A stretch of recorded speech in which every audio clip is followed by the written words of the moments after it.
All right. Shout out to JD. If you're watching on the YouTube, go check out that video. We're gonna talk basketball here, and last night was a 74-62 win over Wichita State on the road, and it was a performance I didn't see coming.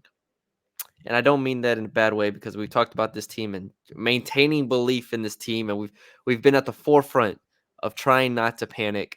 Yeah. The Fordham loss tested our patience. The The Mississippi State Fordham loss, loss. Yeah. the Mississippi State loss further tested us, and we Insert were like, giving me your "Look, toughest battles meme here. yeah,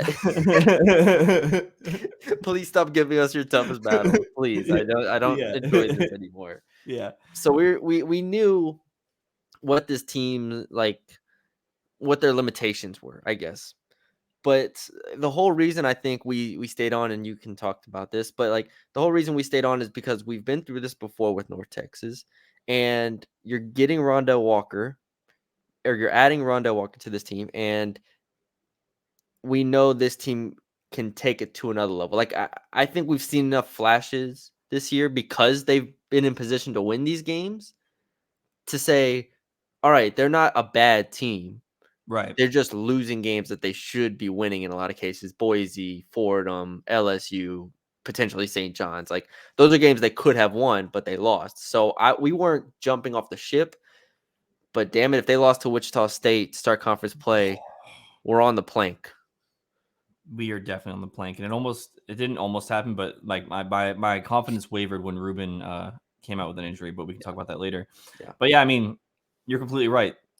We've not panicked too bad. Like you said, we were tested, but the team, there was no way you could shoot that bad for as long as stretches as they were. And they tested us early last night. Obviously, they started hot. I think they started 6 of 8 from three. They had like a 20-point Aaron lead. Scott came out with Aaron 3 3 Scott 4 with 3 4. of 3 Yeah. from 3 three 3. to start. And then they just can't make a basket. And I'm like, oh, this is happening a little early. Normally we get this in the second half. But they're able to bounce back, and that's something we haven't really seen. Ruben hit that deep three off of a Matthew Stone offensive Shout out rebound. Stone. Shout out Stone. And they kind of came from there. Close out the game. I think that defensively, this team hit a different gear than we've seen in past games. 10 steals, 3 blocks. Rondell Walker is going to be a very important piece of this team, especially on the defensive end. I think he came in and then just instantly had 2 turnovers and a block, or forced 2 turnovers and got a block. And that was impressive in its own right. Obviously, Aaron Scott does his thing. And then CJ Noland and Sissoko, I think, stepped up this game. Mulai, what were his stats? 9 or 11 rebounds, 6 points, a block and a steal. Dude was just waiting for conference. 3 of 4 from the field. Like that's the guy we need. Was able to play 20 minutes. And yeah, I mean, I was pretty impressed with the win. Obviously, Wichita State's not the Wichita State of the past, but I definitely was impressed with this one. Yeah, this is a game I was very worried about. Wichita, we know, is a basketball school. That is a program that has a rich history of being very, very good at basketball. And they're not a great team this year, but they are definitely not a pushover. And if North Texas played the way that it played, against Fordham or against those other teams, then I think this would have been a loss. And then we get to the game and John Buggs isn't playing. Yep. And you're like, okay, well, that's not great. And then Reuben Jones gets hurt, and you're like, this is really not great. And the injury to John Buggs forced the hand of Ross Hodge to start Jason Edwards. And I pulled the clip. I posted on Twitter last night. I don't know if you saw it, but I I did posted on see it. Twitter last night. I don't know. First of all, I found it really quickly. I don't know how. I thought I was going to be looking throughout that whole video, but I found it, and it's us talking. They need a shakeup. Jason Edwards needs to start. And lo and behold, 35 minutes from Jason Edwards, he scores 17 points on 6 of 15 shooting, just like Jason Edwards does.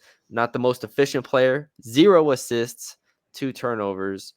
And I left that game saying, wow, this team feels different when he plays 35 minutes. Even if he doesn't Yeah. pass the ball, even if he's not efficient, I do not care. He is a guard that the defense has to account for in a way that Bugs is more of like just a spot up shooter, right?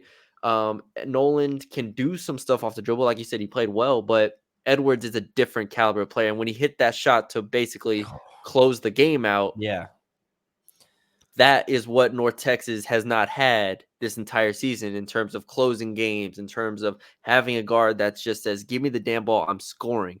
And then you saw him and Aaron Scott and all them start wanting to fight the other team, and you're just like, okay, now they have an edge, and now you're like Yeah. Edwards. Then Edwards hits that deep three in the second half, and you're Yeah. like, okay, he's locked in.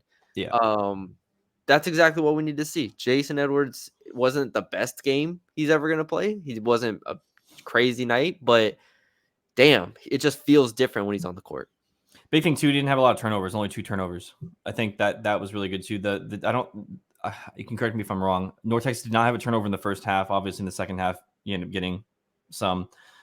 But yeah, I mean, Jason Edwards started 1 of 6 and then was able to come through. And that shot too, like exactly like you said, that is a shot that North Texas has needed from anybody really to close out a game, because if he doesn't make that shot, Wichita State, it's still a 3-possession game. Yeah. So, yeah, I mean, I was thoroughly impressed. I think going into Tulane tomorrow, I feel a lot better than. Well, do you feel better if Ruben isn't playing? I feel better in the context of Ruben not playing. I guess that makes sense. Like if Ruben's out, if Ruben goes out and this team only wins this game by 3, then I'm feeling a lot worse about tomorrow. But I think CJ handling the ball was a little bit better than in the past. Obviously, he had a little bit of rough start of that when Ruben first went out. I think as long as you start Jason, it's going to alleviate some of those ball handling, the pressure that he's going to face from the defense. Yeah. But I guess the only concern would be, how do you balance minutes now? Because obviously Ruben still got to play 20 minutes, so you got to keep some guards fresh. I don't know who can handle the ball outside of CJ and Jason. And if you start both of them, I don't know, what you can do. Can you look up the time of the North Texas Tulane game tomorrow? While I think about this. This Tulane game, to me, they needed to get one of the first 2. Now, what makes this more challenging is that North Texas is at home for this game. And you don't want to lose home. 1 p.m. 1 p.m. Okay, so it's early. So you don't want to lose home conference games. Ken Palm likes North Texas a lot in this game. I think that's obviously with Ruben playing. If Ruben does not play, I do think that is a pretty significant shot, especially because Tulane has one of the better offenses in the entire conference. And if North Texas is unable to slow that down, then you get in a shootout, and I don't love North Texas' chance in that. Tulane is 5th in the country in effective field goal percentage, 2nd in the country in free throw rate, 2nd in 2-point percentage. So they're getting to the rim, finishing. The one number that I like that's in favor of North Texas here is the rebounding. Tulane does not offensive rebound at all, 357th in the country and 269th in defense rebounding. So they play fast, 10th in pace. They don't rebound, but they can score the damn ball. And I am worried here. But ultimately, like, a loss to Tulane, if it's close, doesn't, it's not the end of the world per se. I think you have a lot more to gain in this game than lose from it, right? Especially if Ruben's not playing. Like, I'm not going to go into this game saying they need to win if Ruben's not playing. It just doesn't feel, that's a good Tulane team. No, I completely agree. But then the next 3 games, Temple, ECU, and Charlotte, you got to win those. I think you got to win those. Yeah. Yes. I mean, there's a drop off in the not quite as bad as it was in Conference USA, but there's a drop off, and those 3 teams are definitely in it when it comes to Ken Palm ratings. Yeah. I mean, I think if you don't have Ruben playing next game, I'm feeling pretty good. Win or loss. Now, if I don't know the extent of this injury, yeah, we don't. If he's out for that stretch of 4 games and you end up dropping 2 of them, including Tulane, I'm going to be a little bit concerned, just because it's like, well, that now we're affecting standings a little bit more. A loss to Tulane, that might happen either way if you have Ruben, but those other 3 you probably win with him. Yeah. Do you think Mulai's emergence in this game is here to stay? because he looked really good, and they were able to play him a long time, and it helped a lot, especially for rebounding. I mean, he had 10 rebounds in the first half. Yeah, and this is a Wichita State team that is really good. They're top 100 in offensive and defensive rebounding. And this is and I believe let me look it up. I saw this. Yeah, they're top 50 in the country in average height. So this was not like a small Wichita State team at all. And for him to have that type of game, I think was really encouraging. So do I think it's here to stay? I think it needs to be. I Yeah. think it would be a massive boost if that's the Mule Sissoko that they end up getting this season. Like that is a game-changing type of player. So um, that's exciting. Him, CJ Nolan, similar type thing. If they can get that performance from him, I don't know the extent of John Bugg's injury. Like, is he supposed to be back? Yeah, I don't. Get some calls. We'll see. Yeah, I Talk to guess some sources. the broadcast said it was a shoulder injury, I believe. So Yeah, so it's probably tough to shoot if you have a shoulder injury. yeah. So yeah, hopefully you get Bugs back. But Rondell Walker is a massive boost. So I feel a lot better in that regard. Yeah, what were your thoughts on him? Obviously, I talked about his defense a tiny bit, No, but what do you I think thought he adds to you this you laid team? it out pretty well. I thought you did. Yeah, defensively, he is tremendous with like not only lateral quickness, but like keeping his chest in the right position and just Right. walling up and time after time, just he's always in front of his man and doesn't let you get by. So, in theory, the defensive lineup with Ruben and him and Bugs, I think Bugs is a slightly better defender than Noland. But that rotation of guards and wings you could put out there is really, really exciting. So, and didn't he hit a three yesterday too? Didn't he? Am I wrong? Yes, 1 of 3 from 3. Yeah, I thought I remember him hitting three. So, that's encouraging. 6 defensive rebounds too. We'll always take those. But yeah, I like him a good amount. But I think Sissoko is one of those X factors though for this team in terms of getting Oh, to their ceiling because we talked the whole offseason, the whole non-conference about. Well, damn, if they had a center, if they had yeah. Zach Simmons, if they had Abu, but they don't, and now Sissoko comes out with his best game to start conference play. So Not only that, too, it keeps Robert Allen fresh. He's obviously had to yes, play a lot more minutes, and I think if they both play Robert Allen and Sissoko, if they split pretty evenly or more in favor of Robert Allen, I think it's gonna change the way this team looks on both sides of the ball because he's definitely a game changer when it comes to when he's fresh. Obviously, at the end of games, we've seen against St. John's and LSU, he's gassed. It's like, what are you gonna? He's playing too many minutes, basically, and especially being a little bit undersized against bigger teams, it's going to be tough to keep up that energy. But he was great. I missed anybody. I so. thought, speaking of Ruben, pre-injury, I thought he was doing really well.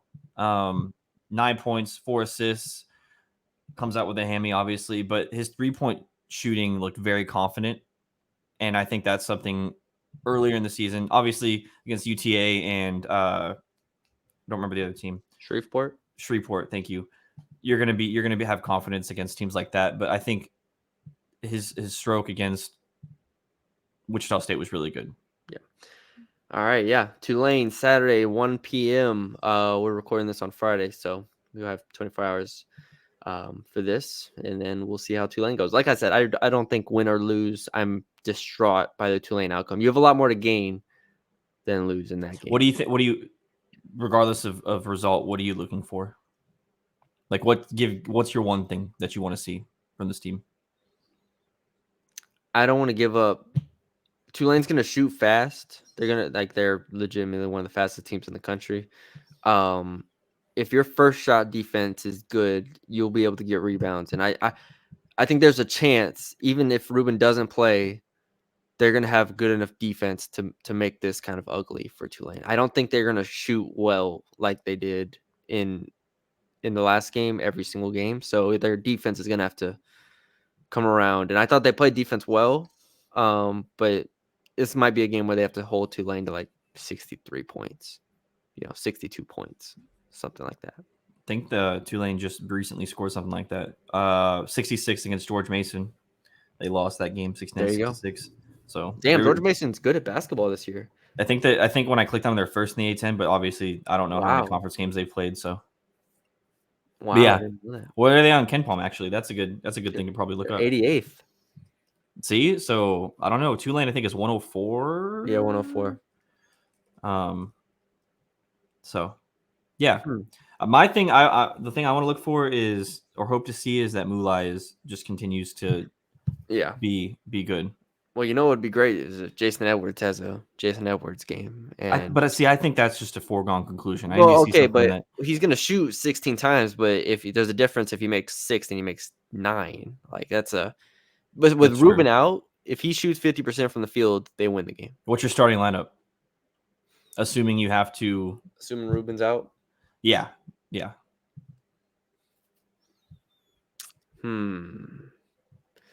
Edwards.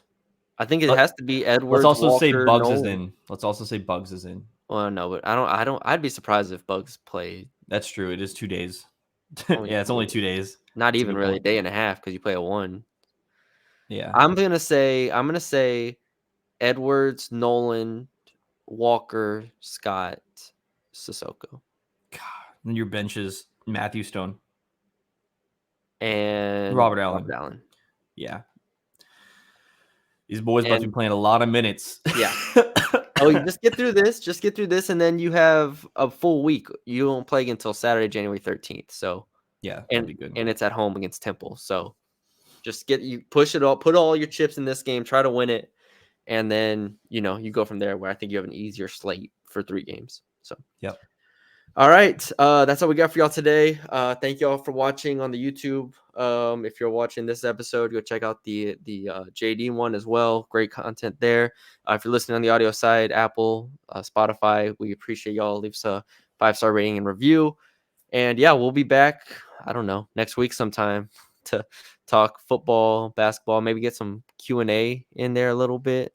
Maybe try to get a guest on. Maybe if I'll tell you what, if North Texas beats Tulane tomorrow, Colin, we're gonna get a basketball guest on. I don't know who it's gonna be. It's gonna be somebody though. Okay. There you go.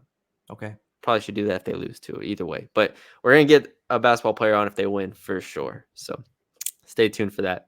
And yeah, we will talk to y'all later.